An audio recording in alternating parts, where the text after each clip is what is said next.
ሰላም ጤና ይስጥልን እንዴት ናችሁ? ሰላምታችን በያላችሁበት ይድረስ ይያል አጫጭር ስፖርታዊ ጉዳዮችን ወደ እናንተ እናደርሳለን። በተለይም ደግሞ የእንግሊዝ ፕሪሚየር ሊግ ክለቦችን ትኩረት አድርገን የተለያዩ ሀሳቦችን ወደ እናንተ የምናደርስ ይሆናል ማለት ነው።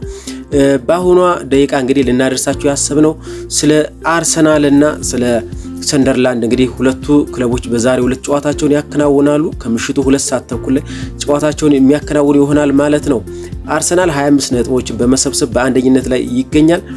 በ18 ነጥቦች ደግሞ በአራተኝነት የሚገኘው ሰንደርላንድ ነው። ስለዚህ እነዚህ ሁለት ክለቦች ጥሩ ፉክክር ያደርጋሉ ተብሎ ይጠበቃል። እነዚህና ሌሎች ስፖርታዊ ጉዳዮችን ወደ እናንተ እናደርሳለን። ሰብስክራይብ ያደረጋችሁ ቤተሰብ ሁኑ፣ ላይክ ያደረጋችሁ ደግሞ ቆይታችሁን ከኛ ጋር አድርጉ እያልሁኝ ወደ ስፖርታዊ ጉዳዮቻችን እናመራለን። ወደ ስፖርታዊ ጉዳዮቻችን ስናመራ ስፖርታዊ ጉዳዮቻችን እንግዲህ ትኩረታችን የሚሆነው በአርሰናልና በሰንደርላንድ የሚደረገው ስታዲየም ኦፍ ላይት ጨዋታ ይሆናል ማለት ነው። እንግዲህ በዛሬው ዕለት ይህ ጨዋታ ከበድ ከሚሉት ጨዋታዎች መካከል ይጠቀሳል ማለት ነው። ከዛ ቀደም ብሎ ግን 9 ሰዓት ተኩል ላይ ቶተንሃም ሆትስፐር ማንቸስተር ዩናይትድን የሚያስተናግድበት የ9 ሰዓት ተኩል ጨዋታ እንደዚሁ ይጠበቃል ማለት ነው። ባለፈው ዓመት በዩሮፓ ሊግ ተገናኝተው እንግዲህ ከማንቸስተር ዩናይትድ ዋንጫው እንደነጠቀ ይታወቃል ማለት ነው ቶተንሃም ሆትስፐር። ስለዚህ ከዛም በኋላ የመጀመሪያ ግንኙነታቸውን በዛሬው ዕለት ያደርጋሉ። ስለዚህ ከበድ ያለ ጨዋታ ከሚባሉት መካከል ይመደባል ማለት ነው። እንግዲህ በወቅታዊ አቋም ስናየው ደግሞ ሰንደርላንድ በዚህ ዓመት ከ2016-2017 ዓመት በኋላ ወደ እንግሊዝ ፕሪሚየር ሊግ ከተመለሰ በኋላ ጥሩ ብቃቱን እያሳየ የሚገኝ ክለብ ነው። እንደ ቲም እንግዲህ ጥሩ ውቅር ያለው ቡድን ሆኖ እየተመለከት እንገኛል ማለት ነው። እንግዲህ በሰንደርላንድ በኩል በነገራችን ላይ የቀድሞ የአርሰናል ሁለት ተጫዋቾች ይገኛሉ። በዋናነት የሚታወቀው ግራኒት ዣካ ቢሆንም ግን አንቶኒ ደግሞ አጥቂው ደግሞ ይህ ምርጥ የሚባል ተጫዋች በአርሰናል አካዳሚ ውስጥ ያለፈ ተጫዋች ነው። ከአርሰናል ሪሊዝ የተደረገ ተጫዋች ነው። ሆኖም ግን በጣም ጥሩ እንቅስቃሴ እያደረገ ያለ ተጫዋች ነው። ይህ ተጫዋችም በዛሬው ዕለት በስታርቲንግ 11 እንግዲህ ይገባል ተብሎ ከሚጠበቁና አስቸጋሪ ተጫዋቾች ከሚባሉት መካከል እንግዲህ ሁለቱ የቀድሞ የአርሰናል ተጫዋቾች ናቸው ማለት ነው፣ ግራኒት ዣካና አንቶኒ።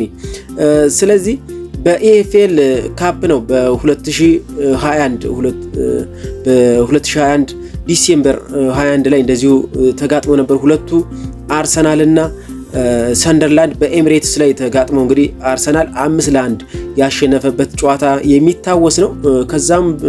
ከዛ ውጭ እንግዲህ በእንግሊዝ ፕሪሚየር ሊግ በ2016 ነው የተጫወቱት ሁለቱ ኤሚሬትስ ላይ አርሰናል 4-1 እንደዚሁ ያሸነፈበት ጨዋታ። ለመጨረሻ ጊዜ ግን በእንግሊዝ ፕሪሚየር ሊግ የተጫወቱት እና አርሰናል 2-0 ሲያሸንፍ ሁለቱንም ጎሎች ደግሞ ያስቆጠረው አሌክሲስ ሳንቼዝ ነበረ በ72ኛው እና በ81ኛው ደቂቃ በሜይ 16 2017 የዛኔ አርሰናል ለአራተኝነት እየተወዳደረ ያለበት ወቅት ነበረ። ሰንደርላንዶች ደግሞ በዛን ሰዓት መውረዳቸውን ያረጋገጡበት ጨዋታ ነበር። ሆኖም ግን አርሰናሎች 2-0 በሆነ ውጤት አሸንፈው የተመለሱበት ጨዋታ ይታወሳል። ከዛም በላይ ግን በትልቁ ስታዲየም ኦፍ ላይት በአርሰናሎች የሚታወሰው በትልቁ በአርሰናል ሌጀንድ በቴሪ ዳንኤል ኦንሪ ነው። ይህ ተጫዋች እንግዲህ የመጨረሻ ጎሉን ያስቆጠረበት ክለብ እና ሜዳ ስታዲየም ኦፍ ላይት ነበር። በአርሰናል ማሊያ ያስቆጠራት የመጨረሻ ጎሉ ማለት ነው።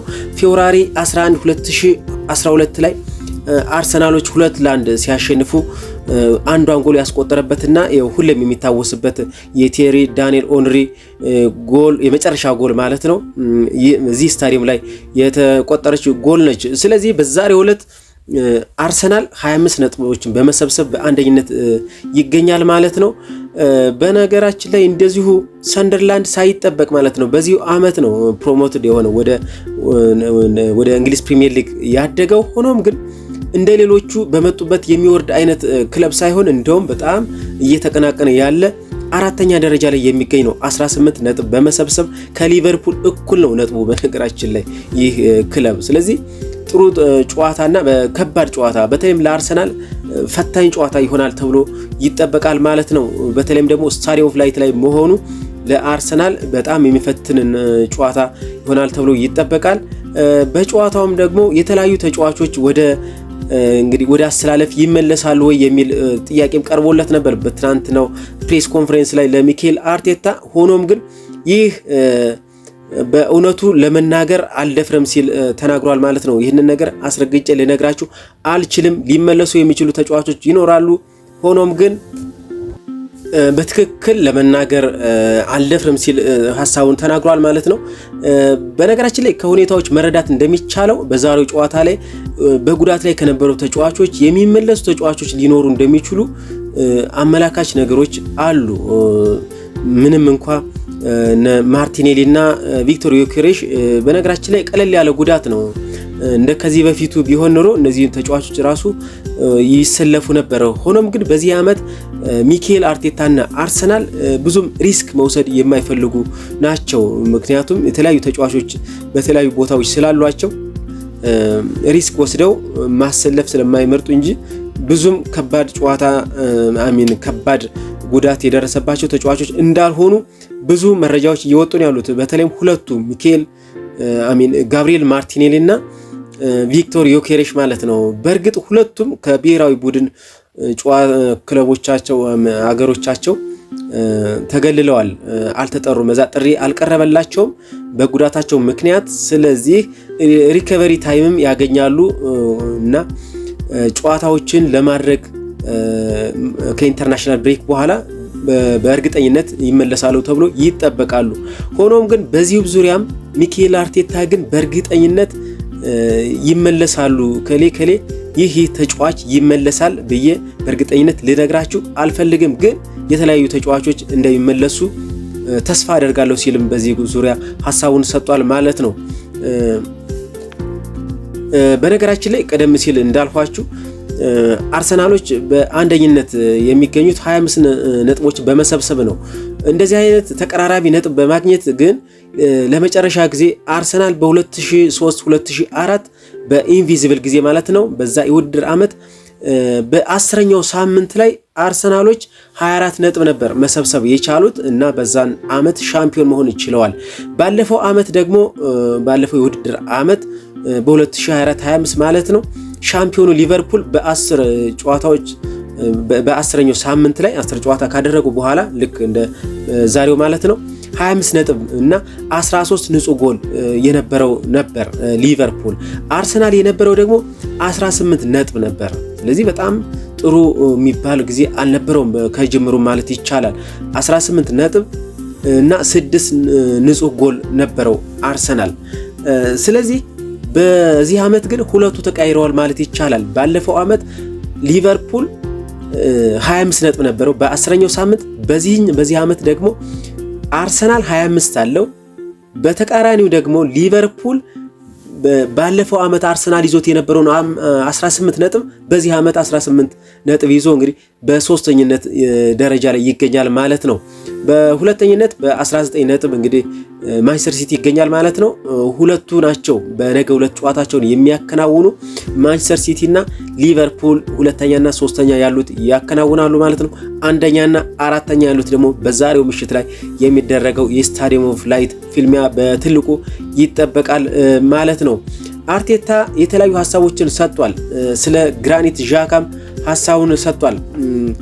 ግራኒት ዣካ የተሻለ አሰልጣኝ እንደሆነ አድርጎኛል ሲል ሐሳቡን ሰጥቷል። አርቴታ አብረን ያሳለፍናቸውን እያንዳንዱ ደቂቃ በጣም እወዳቸዋለሁ፣ የተሻለ አሰልጣኝ እንደሆነ አድርጎኛል፣ እንደ ቡድን እንደ ክለብም እንድናድግ ረድቶናል። እናም ለዘላለም ግራኒት ዣካን አመስጋኝ ነኝ ሲል ሐሳቡን ሰጥቷል ማለት ነው። አርቴታ ዣካ በአርሰናል ደጋፊዎች የሚገባውን ያህል ክብር አላገኘም ወይ ሲሉ ጥያቄ አቅርበውለት ነበር። ያንን አላውቅም ሲል ነው ሐሳቡን የሰጠው። በነገራችን ላይ እዚህ ጋር ነጥብ ለማስጣል ብዙ ጥረት ሲያደርጉ ነበር ጋዜጠኞችም። እንደ መነሻ ደግሞ እንግዲህ በ2019 ያደረጋትን ያንን ማሊያ አውልቆ ተቀይሮ ሲወጣ መወርወሩን ማለት ነው በዛች ሐሳብ እንዲሰጥ ኔጌቲቭ ሐሳብ ይሰጣል ብለው ነበር በተለያዩ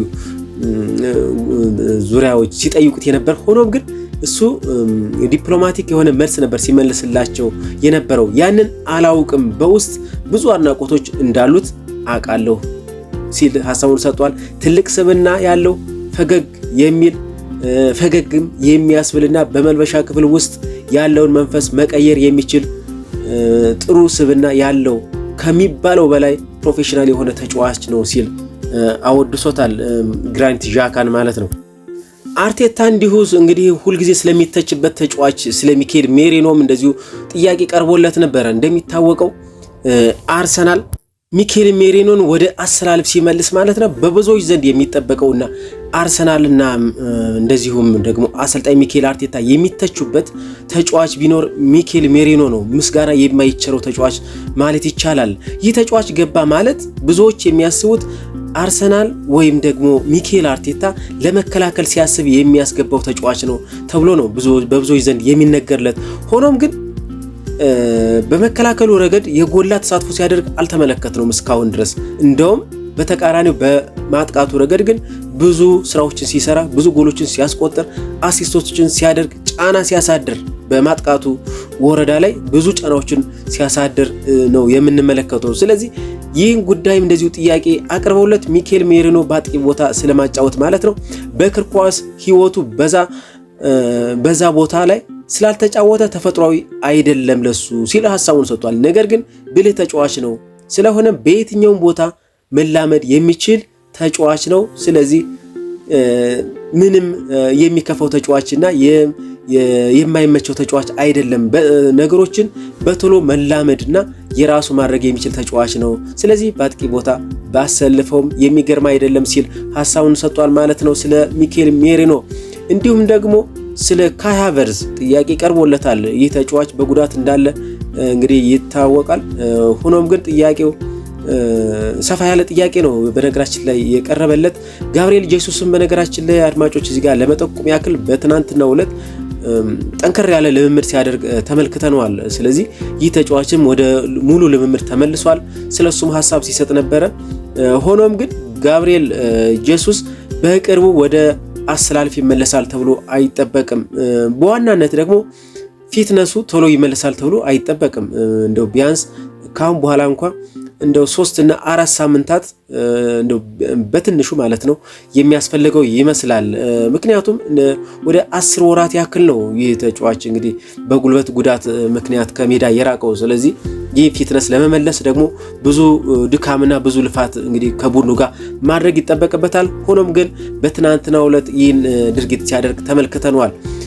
ስለ ካይ ሃቨርትዝ ሐሳቡን ሲሰጥ ከኛ ጋር ልምድ መስራት ሲጀምር ምን ያህል መሸከም እንደሚችል እንመለከተዋለን ሲል ሐሳቡን ሰጥቷል። ያንን ማድረግ ከቻለ በመጀመሪያዎቹ ጥቂት ሳምንታት የጨዋታ ደቂቃዎችን ለማስተካከል እንጥራለን ሲል ሐሳቡን ሰጥቷል ማለት ነው። ስለዚህ በቂ የመጫወቻ ጊዜ ለመስጠት ማለት ነው። በነገራችን ላይ ሚኬል አርቴታ በብዙዎች ዘንድ እንግዲህ ጥያቄ እየፈጠረ ያለው ጋብሪኤል ጄሱስ እና እንደዚሁም ካይ ሃቨርትዝ አጫዋወታቸው ፎልስ ናይን ነው። ስለዚህ ይህ በዚህ ዓመት የመጣው ደግሞ ቪክቶር ዮኬሬሽ ንጹህ 9 ቁጥር ተጫዋች ነው፣ ግን ሰርቪስ የሚፈልግ ተጫዋች ነው። በዚህ ዓመት ጎሎችን እያስቆጠረ ያልሆነው 4 ጎሎችን አስቆጥሯል። በነገራችን ላይ ቪክቶር ዮኬሬሽ የፕሪሚየር ሊግ ጨዋታዎችን ብቻ ተጫውቶ ማለት ነው የሻምፒዮንስ ሊግ ሳንጨምር 4 ጎሎችን አስቆጥሯል። በእነዚህ ጎሎች ላይ እንግዲህ ትንሽ ናቸው ማለት አይቻልም በነገራችን ላይ 4ቱ። ሆኖም ግን ተሳትፎው ያን ያክል ነው የሚሉ ብዙ የሚተቹት አሉ። ግን ሰርቪስ ደግሞ ያን ያክል ሰርቪስ የሚያቀርብለት ተጫዋች ከግራና ከቀኝ አለ ወይ ነው እና አርሰናል የተሰራው በነገራችን ላይ ለፎልስ ናይን ነው ተብሎ ስለሚታሰብ ካይ ሃቨርትዝን አሁንም በጣም በጉጉት እየጠበቀው እንደሆነ ነው ከሁኔታዎች መረዳት የሚቻለው። የጨዋታ ደቂቃዎችን ለማስተካከል እንጥራለን ማለት እንግዲህ በቶሎ ወደ አሰላለፉ ሊመልሰው እንደሚችል ይጠበቃል ማለት ነው። ካይ ሃቨርትዝን በእግር ኳስ ያለውን ሪከርድ ስትመለከት ሙሉ በሙሉ በሚባል ደረጃ ሁሉንም ጨዋታዎች ተጫውቷል ብሏል ካይ ሃቨርትዝን። አሁን በጉልበቱ ላይ ያለውን ችግር እናውቃለን፣ መፍትሄ ያገኛል ብለንም ተስፋ እናደርጋለን። ከዛም ወደ ምርጥ አቋሙ ይመለሳል ካይ ሃቨርትዝ ሲል ሐሳቡን ሰጥቷል ማለት ነው። ስለዚህ በነገራችን ላይ ከዚህ ሳምንት በኋላ ማለት ነው ከ11ኛ ሳምንት በኋላ 12ኛው ሳምንት ላይ ከኢንተርናሽናል ብሬክ በኋላ ወደ ከቶትንሃም ጋር ነው ኤምሬትስ ስቴዲየም ላይ ነው ጨዋታው የሚከናወነው። ይህ ጨዋታ እንግዲህ ከባድ ከሚባሉ የአርሰናል ጨዋታዎች የደርቢ ጨዋታዎች እንግዲህ ይህ ነው ቲፒካል ደርቢ የሚባሉት ሁለቱ ክለቦች ማለት ነው። ተጫዋቾችን እንኳን ቀጥታ መለዋወጥ የማይችሉ ማለት ነው፣ መሻሻጥ የማይችሉ ክለቦች ናቸው ሁለቱም የለንደን ክለቦች። ስለዚህ ይህ ጨዋታ ምንም ያክል የትኛውም ቡድን ማለት ነው ከሁለቱ ደካማ አቋም ቢኖረው ሁለቱ ሲገናኙ ግን የሚያሳዩት አቋም ለየት ያለ ነው። ስለዚህ ጠንካራ ጨዋታ ይሆናል ተብሎ ይጠበቃል። በዛ ጨዋታ እንግዲህ የተለያዩ ተጫዋቾች ይመለሳሉ ተብሎ ይጠበቃል። እንደነ ካይ ሃቨርትዝ እና እንደዚሁም ደግሞ ኖኒ ማዱኬ፣ ማርቲን ኦዴጋርድ ይመለሳሉ ተብሎ ይጠበቃል። እነ ቪክቶር ዮኬሬሽ እንደዚሁ ጋብሪኤል ማርቲኔልም እንደዚሁ ይመለሳሉ ተብሎ ይጠበቃል ማለት ነው ከኢንተርናሽናል ብሬክ በኋላ። ስለ ማክስ ዶማንም ሐሳቡን ሰጥቷል። ከእድሜው በላይ የበሰለ ተጫዋች ነው ሲል ሐሳቡን ሰጥቷል እና ያለውን ነገር በሱ እድሜ ካሉ ተጫዋቾች በእጅጉ የተለየ ነገር ነው። እሱ የማይታመን ስራዎችን የሚሰራ ድንቅ ወጣት ነው ሲል ሐሳቡን ሰጥቷል ማለት ነው ስለ ማክስ ዶማን። በትናንትናው ዕለት እንግዲህ በልምምድ ቦታ ላይ ሁለቱም ተጫዋቾች ወጣቶች ተመልክተናቸዋል። ማክስ ዶማንም እንደዚሁም ደግሞ አኑስ ባለፈው ሳምንት በዚህ ሳምንት ማለት ነው የሻምፒዮንስ ሊግ ጨዋታ ላይ ሁለቱም የመጀመሪያ ጨዋታቸውን የሻምፒዮንስ ሊግ ጨዋታቸውን አድርገዋል ስላቪያ ብራግ ላይ። ስለዚህ በትናንትናው ጨዋታ ላይ የተመለከትናቸው በዛሬው ስብስብ ላይ እንደሚካተቱና እንደ ጨዋታው ሁኔታ ማለት ነው ተቀይረው ገብተው ልንመለከታቸው እንደምንችል እንደሚታወቀው እንደሚገመተው ማለት ነው በዛሬው ጨዋታ ላይ ከፊት ለፊት ላይ ሚኬል ሜሪኖ በፎልስ ናይን ይጀምራል ተብሎ ይጠበቃል ማለት ነው። ቪክቶር ዮኬሬሽ እንግዲህ ሰርፕራይዝ በሆነ መልኩ ካልደረሰ በስተቀር በትናንትናው ዕለት በልምምድ ላይ ስላልተመለከትነው ማለት ነው። ስለዚህ በመጀመሪያ ስታርቲንግ 11 ላይ ሊሆን የሚችለው ሚኬል ሜሪኖ ነው። ስለዚህ በስብስቡ ውስጥ አኑስ ይኖራል ተብሎ ይጠበቃል ማለት ነው። ይህ 71 ቁጥር ለባሽ ተጫዋች ባለፈው ሳምንትም ገብቶ ተጫውቷል። እንደዚሁም ደግሞ ከብራይተን ጋር በነበረው የካራባኦ ካፕ ጨዋታም የዛኔም እንደዚሁ ጨዋታውን አድርጓል። ስለዚህ ወደ ዋናው ቡድን በሚገባ እየመጣ ያለ ወጣት ነው፣ የ17 ዓመት ወጣት። በዛሬው ጨዋታ እንግዲህ ከምሽቱ 2 ሰዓት ተኩል በሚደረገው የስታዲየም ኦፍ ላይት ጨዋታ ላይ ማክስ ዶማን እና አኑስ ሊካተቱ ይችላሉ፣ ገብተውም ሊጫወቱ እንደሚችሉ ከጨዋታዎች ሁኔታ እንግዲህ የጨዋታው ክብደት ይወስነዋል ማለት ነው እንደነዚህ አይነት ወጣቶችን ለማሰለፍ። ስለዚህ በስብስብ ውስጥ ግን ሊካተቱ እንደሚችሉ መገመት ይቻላል ከትናንትናው ልምምድ ላይ ተነስተን ማለት ነው። ለአሁኑ ያስኳቸው ስፖርታዊ ጉዳዮች እነዚህ ነበሩ። በሌሎች ስፖርታዊ ጉዳዮች ይመለሳሉ። ሰብስክራይብ ያደረጋችሁት ላይክ አድርጉት። ሰናይ ጊዜ